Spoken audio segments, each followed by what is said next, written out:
for the wonderful Kristina Azarenko. Woo-woo! That's it. There we go. Thank you so much, everyone. Well, today in the morning, I was so frustrated. And you know why? Because I thought my hair was not perfect. And then in my room, I complained to you, my friend. So in the morning, in the room, I decided to write my talk. And at first, it was just like, I don't know. But then a few minutes in, I felt so motivated and inspired. So I was like, that's bullshit. It's not about me, it's about you. So I hope that by the end of this talk, and obviously by the end of this conference, you'll be very inspired and very motivated. Also, I didn't know that there was actually a conversation about baby photos. But apparently I used one, so look at me. This photo was taken when I was, I think, 4 years old. And it was a very exciting day at the kindergarten, because a photographer was coming to take photos of us. And good old days, because at that time, you could only have a photo of yourself if a photographer was coming. And I remember I was so excited. I was wearing my favorite dress. I was feeling like a Disney princess. And I remember this photographer guy coming and saying, oh, so all of you, one by one, is going to sit at the table and then pretend that you're drawing a picture. But you should be very serious, so don't smile. I thought that was weird. But at that time, I was an obedient child. So if this photographer guy told me not to smile, well, I needed to listen to him. So when my turn came, I was sitting there pretending to be a gloomy artist. So, and I thought that there was like the picture that was in front of me. It was so much fun. It was a dog or a fox. And at that very moment, I made a choice. I made a choice to change the behavior that I would usually have. And I smiled. The photographer was almost ready to yell, but it was too late because the photo had already been taken. And then he also made me pose for another picture, not smiling. But this is how I broke the rules. And instead of one photo, I got two photos, one smiling and one non-smiling. And that's when I realized that change of the behavior, change of something is good. It actually can give you so much more than you initially wanted or expected. So I want you to raise your hand if you know that you need to change something in your life, but feel scared to do that. Almost everyone, so many change makers in this room. I love it. So my goal is to help you a little bit so that by the end of this talk, you feel a little bit more motivated to say, fuck it, this is my fuck it era. I'm changing whatever I want to change, whatever it is for you. My name is Kristina Azarenko, and as you already heard, like so many people know me as a successful SEO consultant, as a person who trained so many people and built and scaled 2 businesses. But not everybody knows that I actually felt so miserable so many times in my life that I care to admit. And the reason was that sometimes I was just like not feeling comfortable in the situation. But what I would do in every single moment, I would change things. So every 2-ish years, I make big, bold moves and big changes in my life. That's why I moved to another continent from Belarus to Canada. And then I quit my job without having any savings or any plan, or honestly, at that time, no business skills. And it was scary, but I still did it. And also then I built a service-based business, and then I shut it down because I wanted more freedom in my life, and I created an online course business. So the thing is that none of these changes actually happened because I had to. I didn't have to just travel across the world to find my new home. They happened because I wanted them to happen. And they happened because I was courageous, brave, I guess, to let go of things that were good enough so that I can have great things. But let's be honest. Ooh, man, change is hard. It's not easy. And when you think about change, I really love this quote from Michael Singer from Untethered Soul. Change involves challenging what is familiar to us and daring to question our traditional needs for safety, comfort, and control. The keywords here, oh, keywords, that's an SEO in me. So the keywords here, safety and control. Our body wants to be safe, and our brain wants to control everything. We want all the answers all the time. We want certainty. We want to know every single thing, and then we feel safe. But in reality, this is just not realistic. This is impossible for us to know everything. And that is okay. We can totally look past this fear and we can move on to the things that make us happy and successful, whatever it looks to you. So we can change and make these bold decisions. So for the next 10-ish minutes, I'm going to share with you 5 steps that will help you make these big, bold decisions and make big changes in your life. The first one is learn yourself. So many people are going through their lives feeling like they're on autopilot, like they're always doing the same things, they're always, they have these behaviors that they learned. But in reality, this might not be true. I remember many years ago, when I was at college, I bought a wristwatch and I loved it so much. And at that time, I had 2 besties at college. So one day I came to my classes and I was so excited. And the wristwatch was heart-shaped and it had pink crystals and pink band. And one of my besties, when I showed my watch to her, she said, "Oh, I don't really like hearts." And another one said, "I don't really like pink." Well, talk about compassionate communication in the college days. But for some reason, I don't talk to them anymore, by the way. Not because of wristwatch. But for such a long time, for some reason, it stuck with me. I thought that I couldn't wear pink, or I couldn't just use pink because I would be perceived unprofessional, especially when I started working in a male-dominated industry. And it took me good 17 years to accept this part of myself who actually loves pink and who can talk about serious things wearing pink. This is amazing, why not? So, just think about that. What is this in your life that you think you should like doing and you're doing it but you actually don't? Or you think that you are doing something that you would like to do but nobody wants you to do? Like, where is this discrepancy between what you want and what you think or what other people want from you? You need to really learn yourself in order to make these bold decisions and changes in your life, because that's where your real self is. The next step is build an internal support system. I really, really love this verse from a song by my favorite rapper, NF. The point I'm making is the mind is a powerful place, and what you feel it can affect you in a powerful way. It's pretty cool, right? Yeah, but it's always safe. Just hang with me. It'll only take a moment, okay? Just think about it for a second. If you look at your face every day when you get up and think you'll never be great, you'll never be great. Not because you're not, but the hate will always find a way to cut you up and murder your faith. Did she just rap? Yes, she did.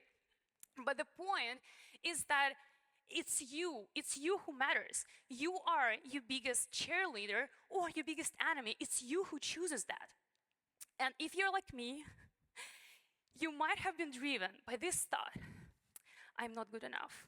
I thought, like, I've seen so many amazing speakers here on the stage, and so many of them said, "Oh, I thought that I was not good enough." Don't you think that it's ridiculous that we still think like that about ourselves?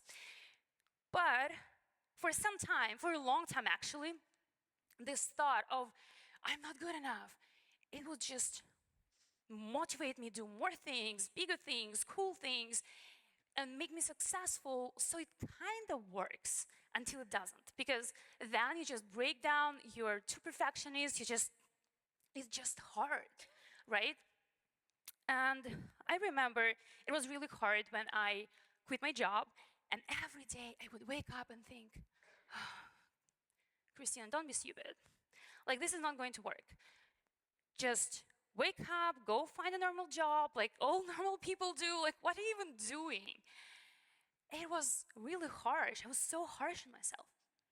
And I remember at that time, Kirsty House, who, like, everybody, everybody mentions Kirsty because she's so amazing.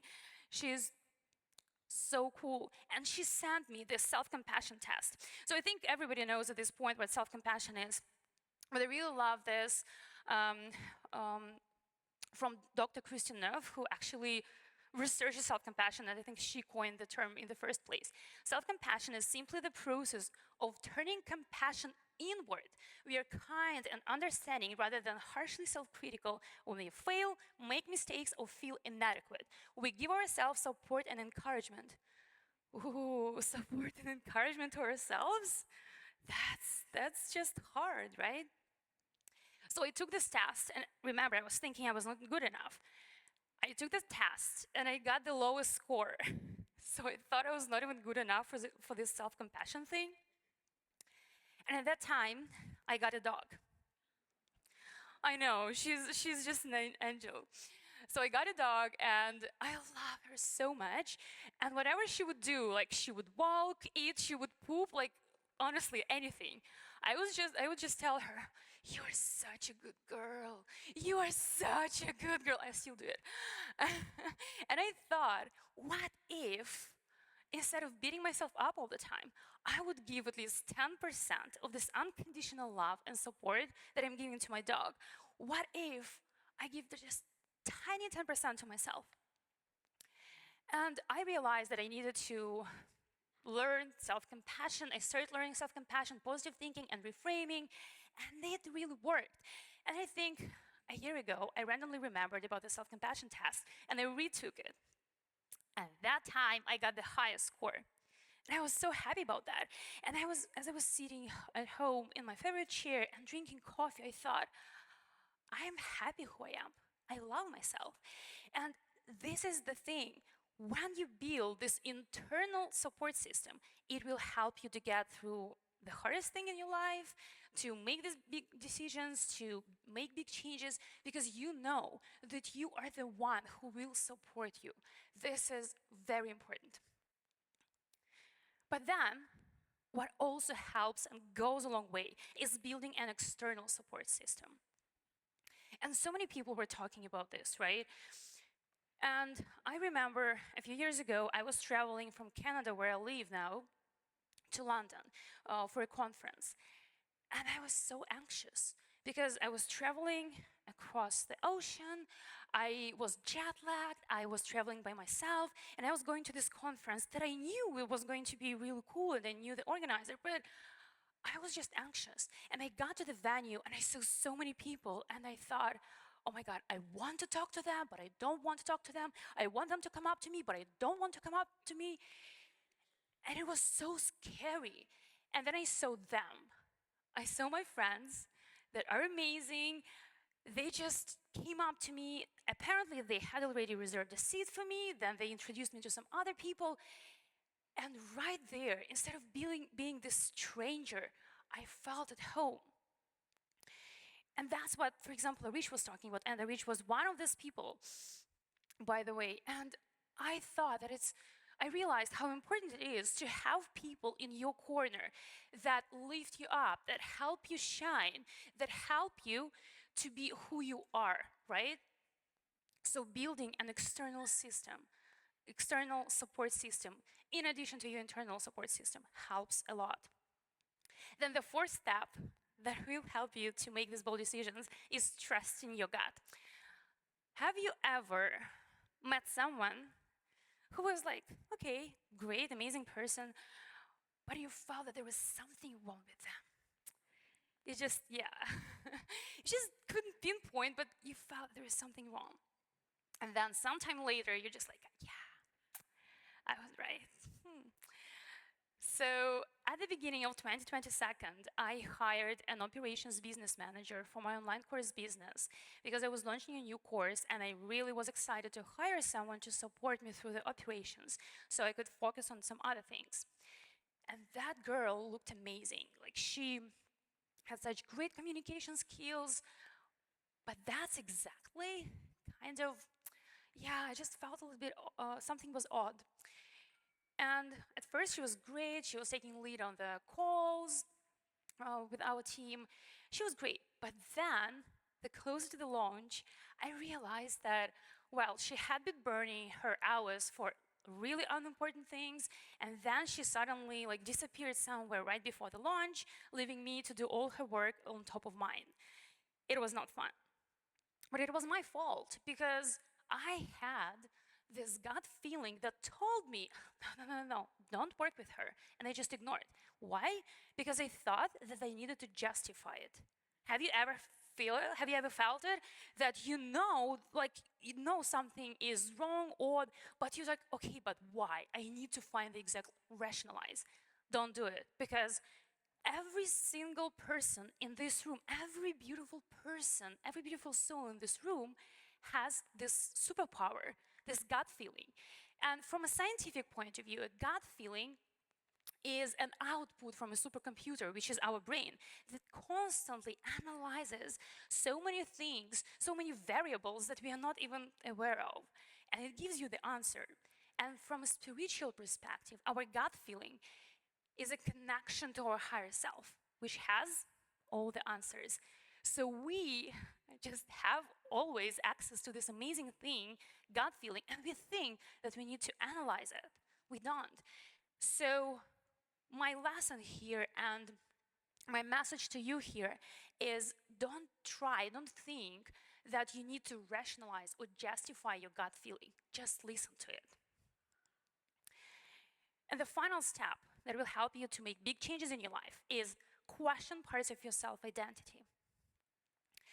I want you to close your eyes just for a second and think, what goes after I am? What goes after I am for you? You can open your eyes right now. Was it your name? Was it your profession? Was it some life event that defines you? The truth is, there are so many I ams that we have, right? And at some point, each of them was created and was serving us with some value. But at some point, these I ams might become limiting, and they keep us stuck where we are instead of helping us move. On my way here to the UK, I listened to a podcast, and there was a woman who used to be a nurse. She was taking care about people that were going to die soon, and she said that they shared lots of their life regrets with her. And she told a story about one woman. This woman wanted to travel all over the world. She wanted to explore the world. She was so excited. She really wanted it. But she didn't because her husband didn't want to. And she said that their marriage hadn't been really successful. She was not happy. He was not happy. But she decided to just stay anyway. And then when her husband died, the first thing that she did, she went to the travel agency and she booked a tour to explore the whole world. But not long after that, she was diagnosed with cancer. And she was taken to the hospital, so all her travel plans became irrelevant overnight. And as this woman was living the last week of her life, she came to this nurse, hugged her, and said, "Promise me that you will chase your dreams, that you will do the things that you want to do right now while you still can." Right now, you might be thinking about something, overthinking something, overthinking your decision, the change that you want to make. But in reality, who cares? Who cares? Nobody does. You might be thinking, what will my boss think? What will my friends think? What will my partner think? But nobody cares. I just rapped in front of hundreds of people, and I'm not a rapper, and that's okay. That's totally fine. I want to finish with one quick story. A few months ago, I went to self-defense classes, and sometimes we punch bags there. Very helpful. So, and I have a few rings, and I love this ring so much. So one day when I was punching a bag, I thought, okay, I don't want to break my rings, so I need to hide them somewhere. So I checked my pocket. It had a zipper, so I thought, well, it's safe. I put all my rings in the pocket and zipped it up. And then in the middle of the class, I'm like, I need to check my rings. And I'm unzipping the pocket and checking it, and there are all rings except for my wedding ring, which obviously is important to me, and I love it a lot. And I was just standing there, just like, no, this is not happening. I checked if I had a hole, I didn't. And I was just like, no way. The whole class stopped. Everybody was helping me to look for the ring. I was just like, no, somebody already took it. Maybe I had dropped it somewhere before. I will never see it again. So I was just like miserable. And a few hours later, I came back home and I was still wearing my workout clothes. And my husband came up to me and said, do you mind if I check your pants? I was like, whatever, it's not there anyway. And he started tapping. And then he goes to the band near my ankle. He pulls my ring out of there. And I was like, what? I was so shocked. I was so surprised.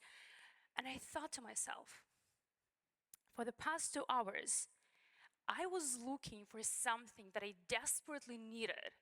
And so many people were helping me to do that. But all this time, this thing was with me. At the beginning of my talk, I asked you if you wanted to change something, to make this bold decision. So I want to leave you with this. Everything you need to make that big decision, that change, you already have. The courage is within you. Thank you. Confidence Live, give it up for Kristina Azarenko! That is fabulous.